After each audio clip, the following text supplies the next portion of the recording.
Bismillahirrahmanirrahim. Assalamualaikum warahmatullahi wabarakatuh. Kami dari kelompok 2 bagian pemberontakan Partai Komunis Indonesia di Madiun, Jawa Timur pada tahun 1948. Partai Komunis Indonesia merupakan partai yang sangat berpengaruh pada masa itu, di mana Partai Komunis Indonesia kerap kali melakukan pemberontakan, di antaranya pada tahun 1948 dan juga pada tahun 1965 yang kita kenal dengan sebutan G30 SPKI. Pemberontakan Partai Komunis Indonesia pada tahun 1948 terjadi di Kota Madiun, Jawa Timur. Pemberontakan Partai Komunis Indonesia di Madiun, Jawa Timur pada tahun 1948 dipicu karena adanya kekecewaan masyarakat Indonesia terhadap hasil dari perjanjian Renville yang diselenggarakan pada tanggal 17 Januari tahun 1948. Isi dari perjanjian Renville tersebut adalah Belanda hanya mengakui Jawa Tengah, Yogyakarta dan Sumatera sebagai bagian wilayah Republik Indonesia. Disetujuinya sebuah garis demarkasi yang memisahkan wilayah Indonesia dan daerah pendudukan Belanda. TNI harus ditarik mundur dari daerah-daerah kantongnya di wilayah pendudukan di Jawa Barat dan Jawa Timur. Wilayah Indonesia yang diakui hanya sebagian saja, yaitu Provinsi Jawa Tengah, Yogyakarta, dan sebagian wilayah di Pulau Sumatera. Hasil dari perjanjian Renville yang diselenggarakan pada tanggal 17 Januari tahun 1948 membuat masyarakat Indonesia kecewa. Sehingga yang pada saat itu Amir Syarifuddin yang menjabat sebagai Perdana Menteri Indonesia mundur dari jabatannya pada tanggal 28 Januari tahun 1948. Kabinet Amir Syarifuddin kemudian digantikan oleh Kabinet Muhammad Hatta karena ditunjuk oleh Presiden Soekarno. Awalnya Muhammad Hatta sempat menawarkan posisi di kabinetnya kepada fraksi Amir Syarifuddin, tetapi tidak terjadi kesepakatan karena pihak Amir Syarifuddin hanya menginginkan posisi kunci di pemerintahan. Pada akhirnya Muhammad Hatta membentuk kabinet baru tanpa adanya golongan sayap kiri. Ketika menjabat sebagai Perdana Menteri Indonesia, Muhammad Hatta mempunyai beberapa program, di antaranya adalah melaksanakan kembali perjanjian Renville dan merasionalisasikan tentara Indonesia. Program baru Muhammad Hatta tersebut membuat Amir Syarifuddin kecewa, sehingga golongan sayap kiri mulai masuk ke pihak oposisi atau pihak yang menentang pemerintah. Amir Syarifuddin yang masuk ke pihak oposisi kemudian melakukan rapat di Surakarta pada tanggal 26 Februari tahun 1948. Dalam rapat tersebut, Amir Syarifuddin membentuk Front Demokrasi Rakyat atau FDR yang melibatkan beberapa partai. Di antaranya adalah Partai Komunis Indonesia, Partai Sosialis Indonesia, Partai Buruh Indonesia, SOPSI, dan Pesindo. Dengan demikian, dapat ditarik kesimpulan bahwa latar belakang pemberontakan Partai Komunis Indonesia di Madiun, Jawa Timur pada tahun 1948 adalah karena kekecewaan yang dialami oleh Amir Syarifuddin beserta kelompoknya kepada pemerintah. Amir Syarifuddin yang pada saat itu menjalin kedekatan dengan pemimpin PKI yaitu Musso akhirnya berniat untuk melakukan pemberontakan di Madiun, Jawa Timur. Pemberontakan pun dimulai pada bulan Mei tahun 1948 di mana kelompok FDR melakukan demo besar-besaran di depan gedung tekstil milik negara. Pada bulan Agustus tahun 1948, Musso kembali dari Yogyakarta untuk melakukan provokasi. Selanjutnya di bulan September tahun 1948, tepatnya pada tanggal 13 sampai 16 September terjadi bentrok antara PKI dan TKR. Pada tanggal 17 September tahun 1948, TKR berhasil memukul mundur PKI. Keesokan harinya yaitu pada tanggal 18 September tahun 1948, PKI berhasil menguasai kota Madiun, Jawa Timur. Pada hari itu merupakan puncak dari pemberontakan Partai Komunis Indonesia di Madiun.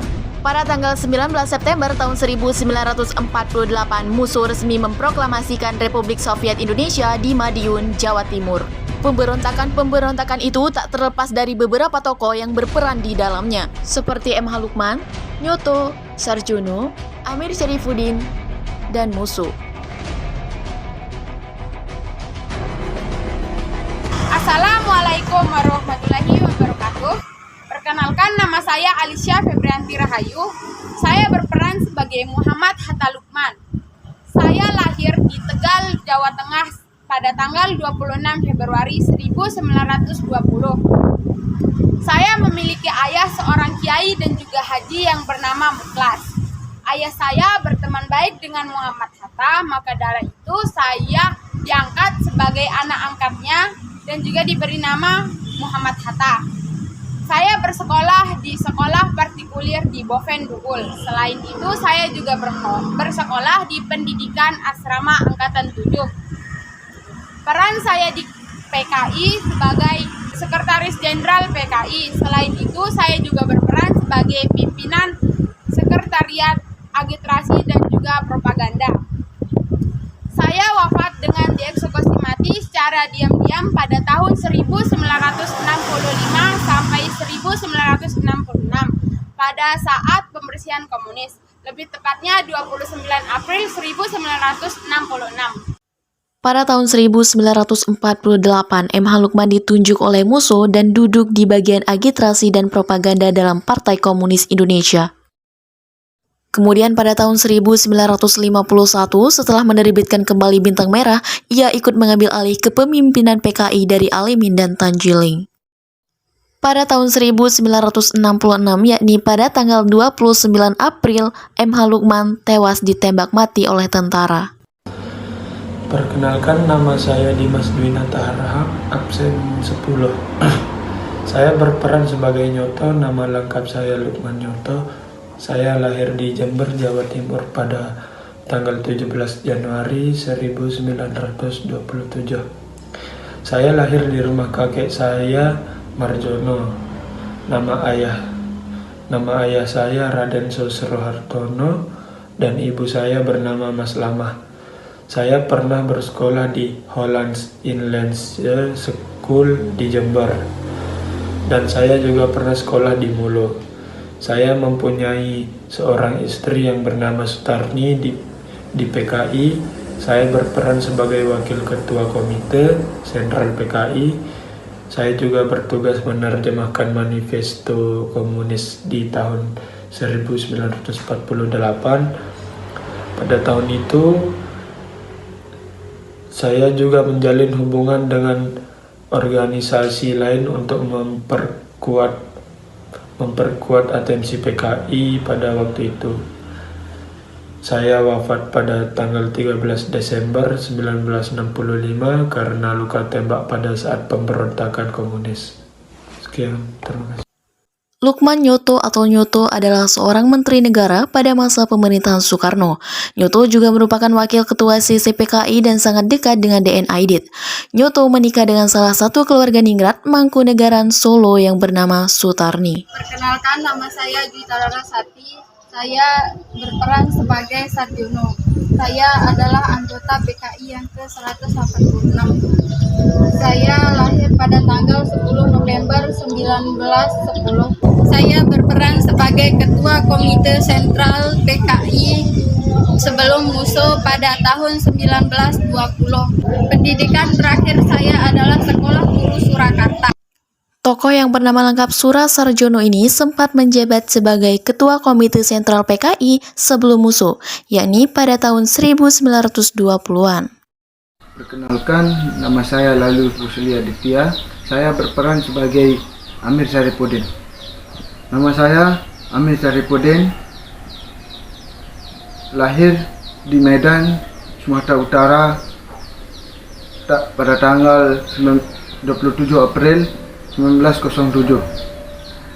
Wafat di Purwokerto, Jawa Tengah pada tanggal 19 Desember 1948 pada umur 41 tahun.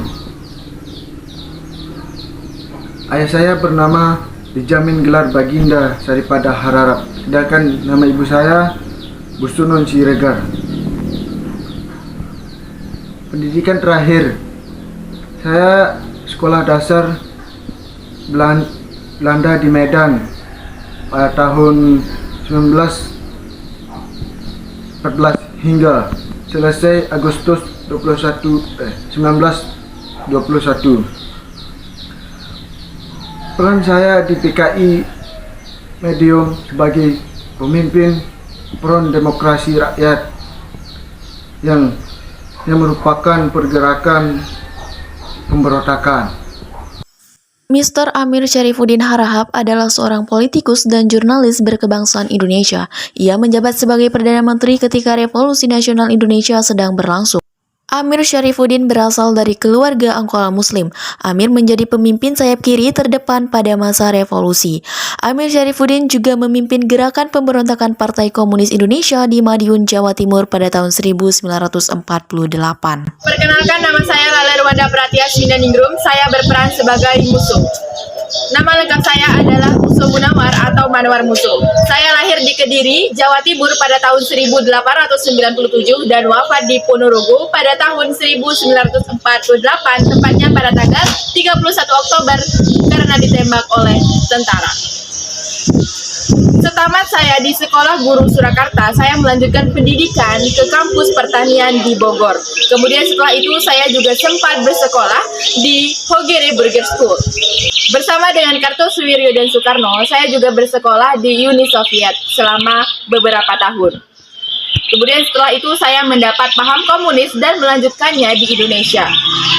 Pada tahun 1926 sampai dengan tahun 1948, saya menjabat sebagai Ketua Komite Sentral PKI setelah Sarjono. Pada tahun 1948, saya juga memimpin pemberontakan di kota Madiun, Jawa Timur. Pemberontakan itu saya pimpin bersama dengan Amir Syarifuddin dalam FDR atau Front Demokrasi Rakyat. Musuh merupakan putra dari seorang kiai yang bernama Kiai Muhyi dan ibunya bernama Nyai Juru. Musuh adalah seorang tokoh komunis Indonesia yang memimpin Partai Komunis Indonesia pada era 1926 sampai dengan 1948.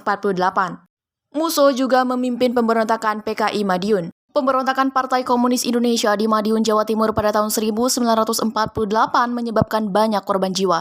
Di antaranya adalah Gubernur Raden Mas Aryo Suryo dan Dr. Muardi. Raden Mas Aryo Suryo merupakan gubernur pertama Provinsi Jawa Timur. Setelah menghadiri peringatan Hari Pahlawan, Gubernur Suryo pamit undur diri untuk pergi ke Madiun. Sebelum sampai di Madiun, mobil beliau dicegat anggota Batalion FDR Partai Komunis Indonesia pimpinan Maladi Yusuf di tengah hutan Peleng, Kedunggalar, Ngawi. Pada waktu itu, Gubernur Aryo Suryo pergi bersama 2 perwira polisi.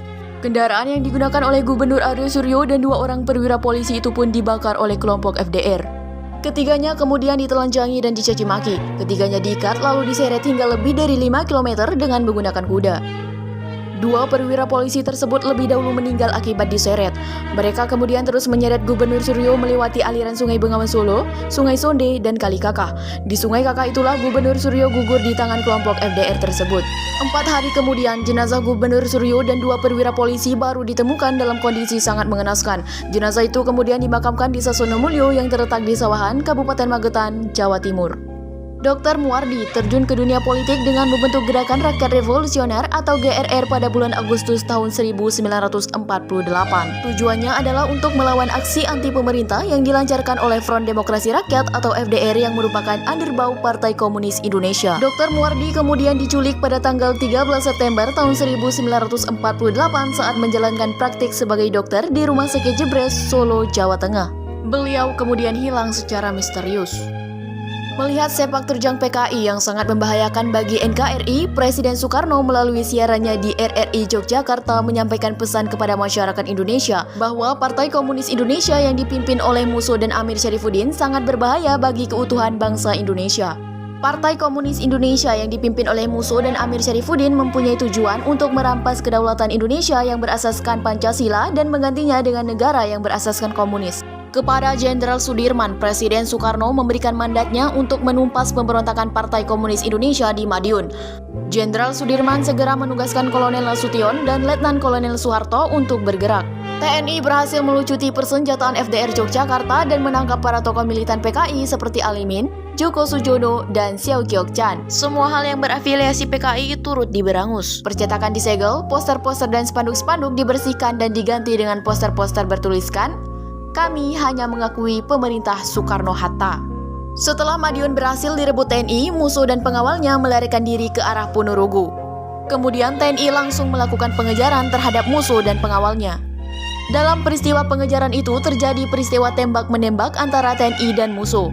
Musuh kemudian bersembunyi di sebuah tempat pemandian umum. Pada akhirnya satu peloton tentara berhasil menemukan Musuh dan Musuh berhasil ditembak 2 kali dan tewas di tempat.